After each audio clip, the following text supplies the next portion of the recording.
Okay, yes, June the 17th, it's about 5:27. The library just closed at 5 o'clock. I ain't gonna show my face on here because I'm at the beginning stages of having a freeway beard and I gotta shave this shit.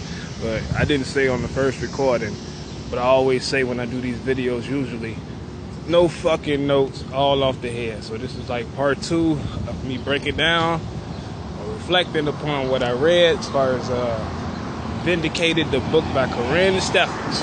Yesterday I said I stopped at page 33. I did. I think I did read a little bit of 34 also. So today I picked up from that point.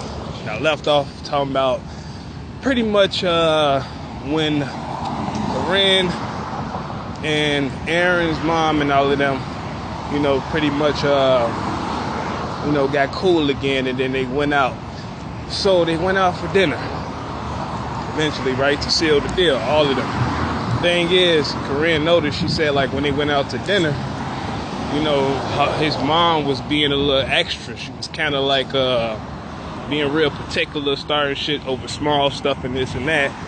Her and that guy, Aaron, you know, they got along pretty well. But she felt like his mom was kind of picking. But, you know, she got over it or whatnot.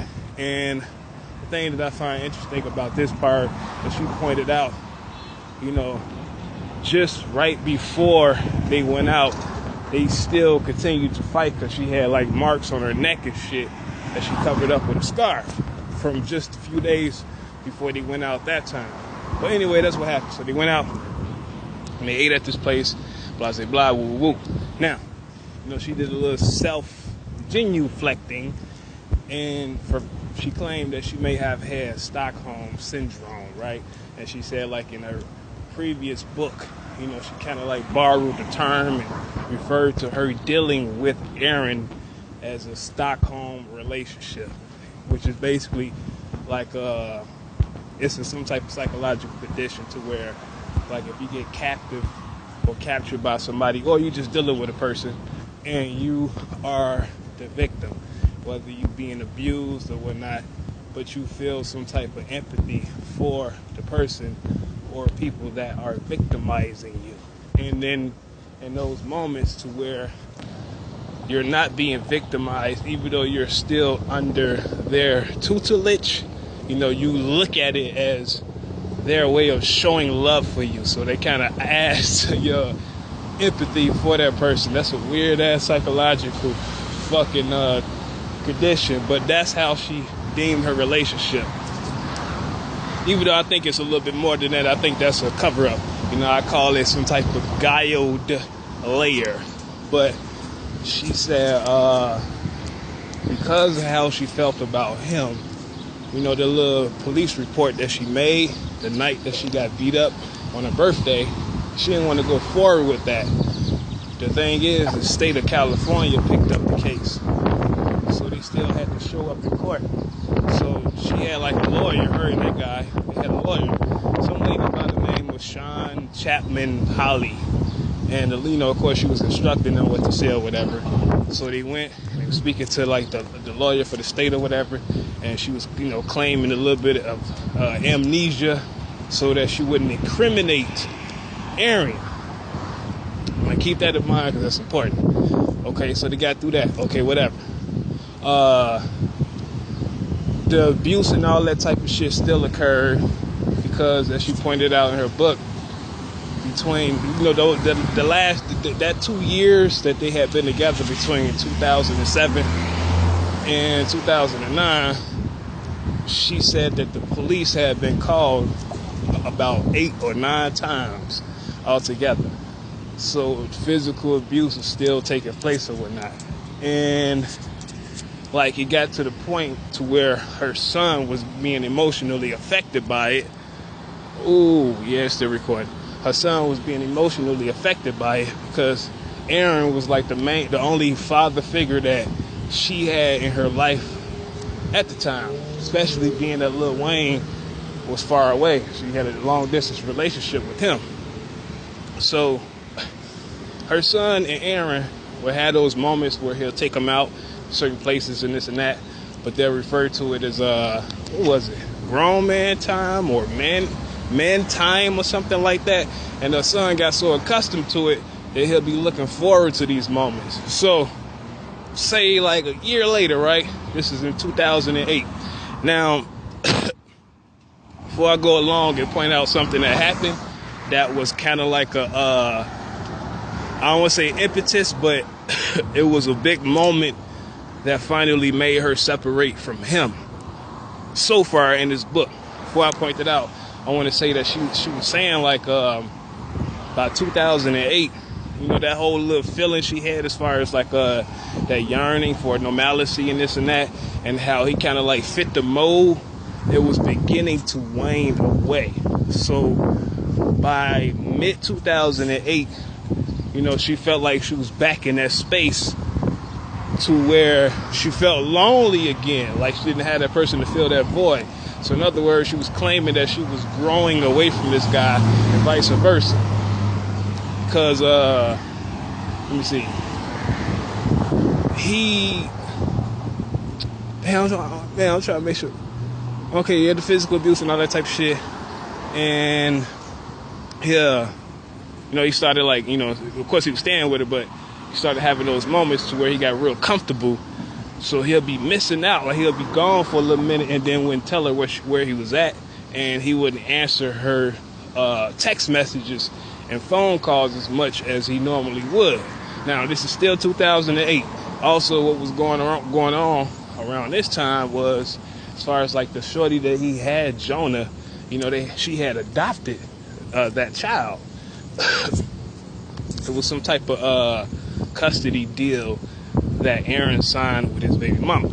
Now, his baby mama, I was under the impression, the last 33 chapters before I continued, that was somebody that he had like a relationship with. To an extent he did, but it wasn't no real committed relationship. Basically, the way that she described it in her book, girl was just kind of like a fling, and she happened to get pregnant. And she had, I think she said that this lady had a shorty by somebody else. And based on how Karrine put it, Aaron was probably the biggest thing going on in her life for her. Even though she got pregnant by him accidentally, or incidentally rather. So Karrine and Aaron adopted that child, and they took that child in as their own. So when they would be in public, even though they tried to keep their relationship as private as they could, when they would be in public, they'll, convince people that this was both this was also Karrine's biological child as well. Now again, she said they adopted the child she said a little bit after a year later. So this would be after July in 2008. The exact month, I'm not sure. Maybe around her birthday in August. But yeah, anyway. So in mid 2008, Aaron was away in the studio, right? Now, by this point, she had bought this ring for him, this sapphire ring. And based on the book, she said it was worth like $25,000. Hold on, I just feel the need to do this shit. Let me show my hands. Yeah. Anyway, the motherfucker was like $25,000, right? So, this particular night, Aaron was supposed to have came over and picked up her son and had some type of, that manly time with him. And her son was waiting for him, and Karrine was texting him, and this guy would never answer her text messages or her calls, even though she knew exactly where he was at this whole time. So by the time 10 o'clock p.m. came, it was time for her son to go to bed. He kind of gave up, and when he went to the bed, Karrine heard him crying. She was turned welling. She heard him crying. So she went up in there, got all sentimental, held him, talking about it's gonna be all right, this and that, blah, blah, blah. Now, because she knew where Aaron was at, she decided to drive to the studio. The studio was supposedly just down the street. So she went to the studio, and she seen where he was parked at. She parked her car. Somebody had seen her pull in. She had a Chrysler 300. That's what it was. She had a Chrysler 300. And somebody had seen her pull in, so they went inside and they got Aaron. he came out and he walked toward his car. And so she was arguing with him, like, what the fuck was going on? You know, why you ain't answer my call? He's like, you know, I'm busy going somewhere. You know what I'm saying? She was like, well, give me my motherfucking ring back or whatever. He's like, go on. He walked toward his car, got inside, and he had, the way that he was parked, you know, his bumper was facing the wall, but behind his car, he was basically between a wall and another vehicle. So she had stood behind his car, and he was telling her to, you know, get out the way or whatever. So incrementally, he'll he'll pull back, and she'll make a couple of steps back, and this went on for a little bit, but eventually, she jumped on the fucking, if I get it correct, I think she said she jumped on the trunk, she was hitting the trunk, and then ended up by the hood or some shit, and he continued to back away or whatever, and I think he sped off or something like that. If I'm missing this, I'll go back to it. He sped off, but come to find out, you know, he had made a police report, and he had petitioned for a restraining order. She was kind of puzzled by this because, you know, she reflected and she was like, damn, you know, all these times that you've been whooping, this, you know, this is not her words verbatim, but this is what she was saying. She was thinking like, damn, all these times you've been whooping my ass and this and that, I've been trying to cover for you, and you're gonna actually put a fucking a police report or file for a police report on me. So she was a little taken by that.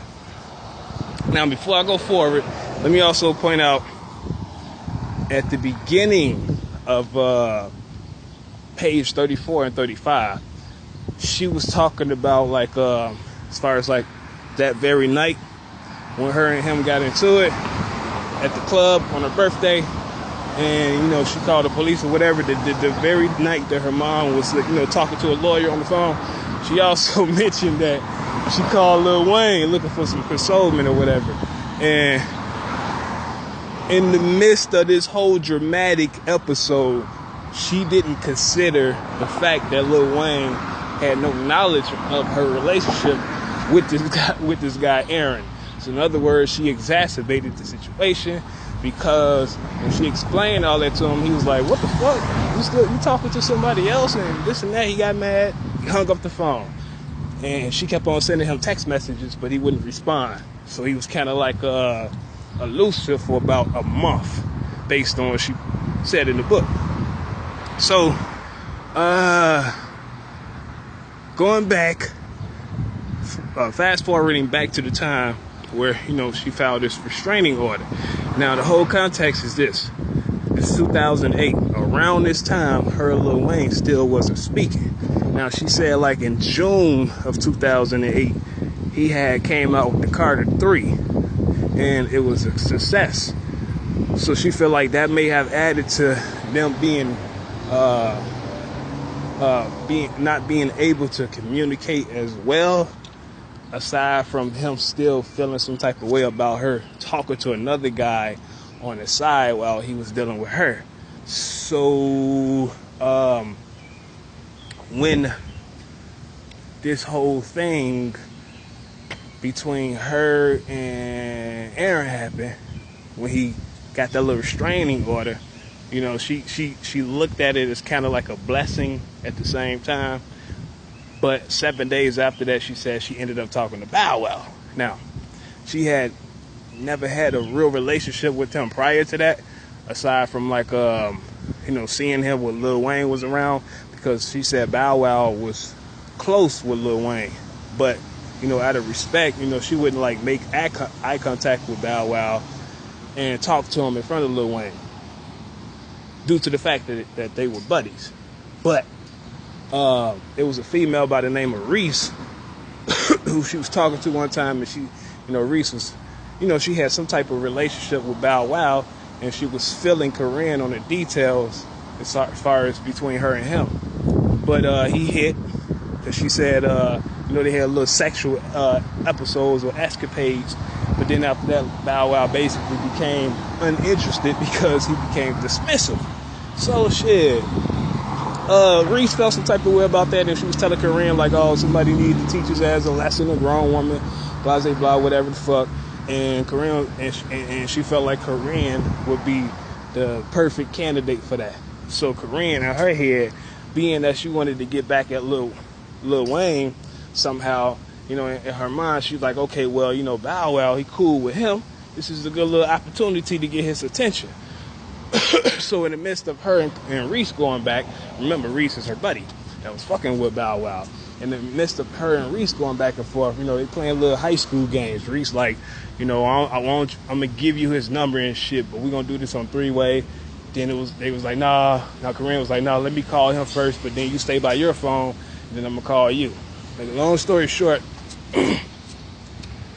she called Bow Wow. And I ain't gonna mention the whole thing about when she seen him at the airport before this, and you know she rolled on the back. That's not important.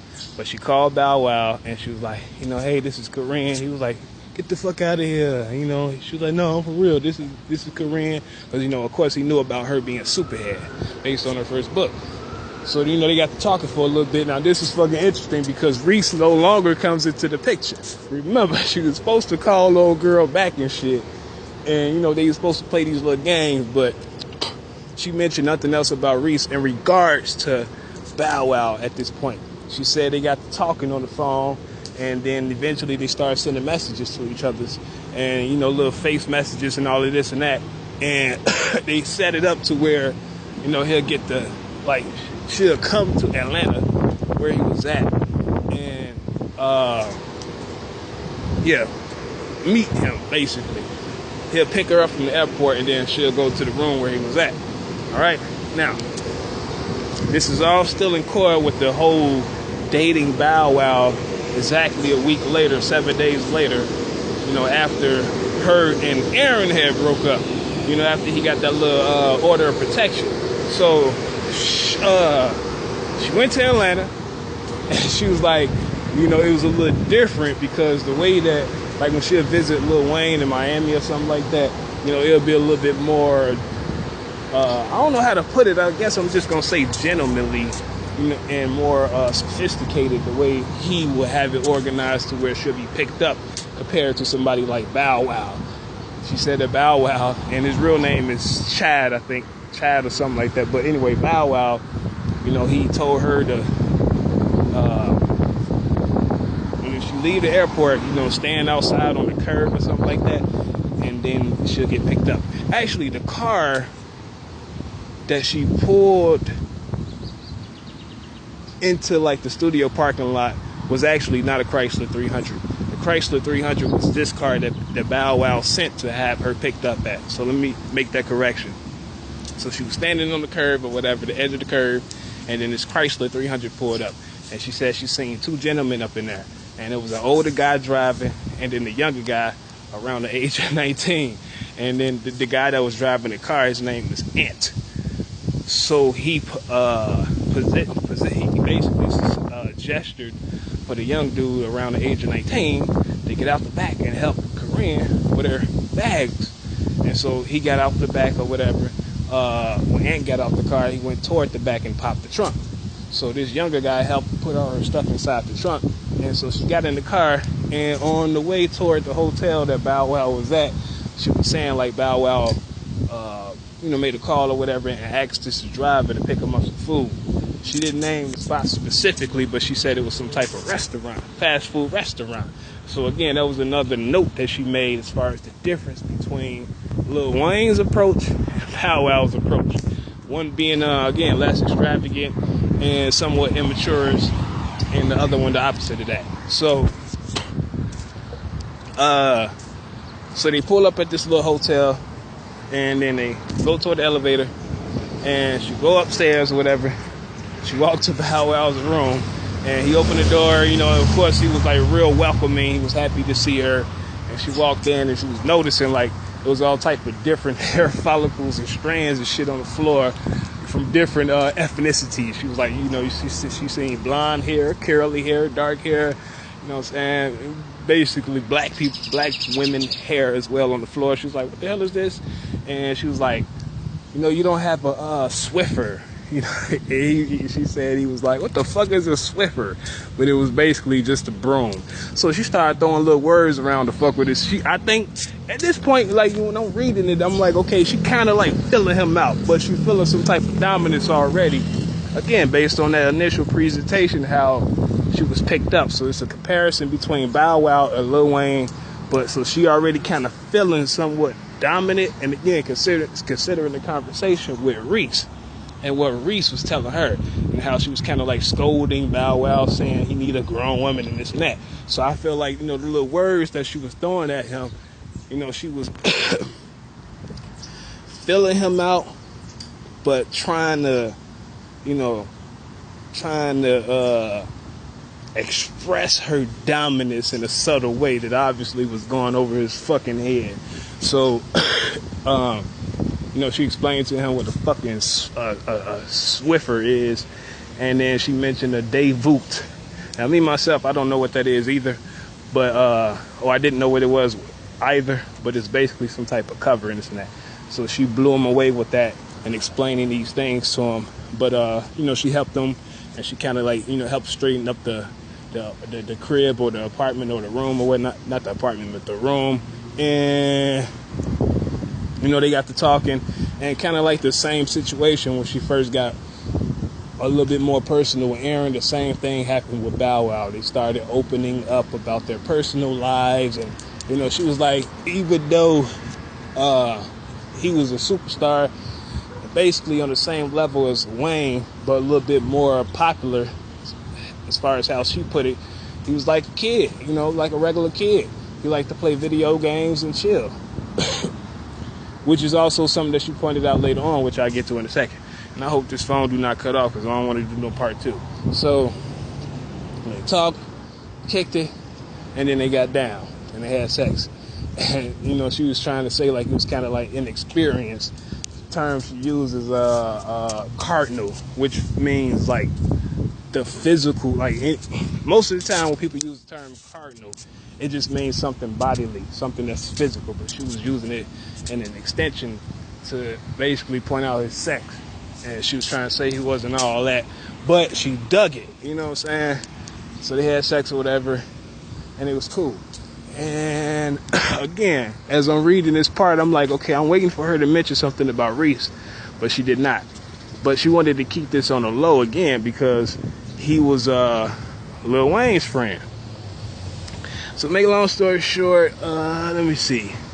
After that, she left, and then she went back to California. Oh yeah, I remember something else. As far as like the place that I first mentioned with Aaron, his mom, and Karrine, it was in Santa Barbara, which is in California. The little restaurant that they went to, called Barcia something. So let me keep that in there. But anyway, she went back to Los Angeles, California. Then let me see. Her and Bow Wow remain in contact with each other's, and oh, that's what it is. That's what I know what it is. When she first went to see this guy Bow Wow, it was also on the same date that she was supposed to appear in court. Remember, like, you know, the state had picked up, not the state, but that little order of protection that Aaron had filed against her. She was supposed to appear in court for that. The same day that she first went out to Miami, not Miami, but Atlanta to see Bow Wow. The only thing is she mentioned, I didn't know this either. She said, like, when somebody file an order of protection against you, you don't have to appear in court unless you want to contest it. If you're not going to fight against it, you're good. And then the order of protection obviously goes both ways. Both parties can't be within a certain distance of each other. So she did point that out. Now, anyway, later on, Bow Wow happened to be in California. And, oh, no, before that. She had a birthday. She had a birthday party, right? Now, this is 2008 still, so this is around August. She had a birthday party, but she decided to throw her birthday party in Atlanta. So she went out there. Now again, she tried to keep her little relationship with Bow Wow other than public, you know. So he didn't really come to her birthday party, but yet, you know, his affiliates, like such as the guy that picked him up when she first went to see Bow Wow in the first place, the guy named Ant. And I can't remember if the 19-year-old did, but she did mention that guy Ant. He came to her birthday party and, you know, she had fun.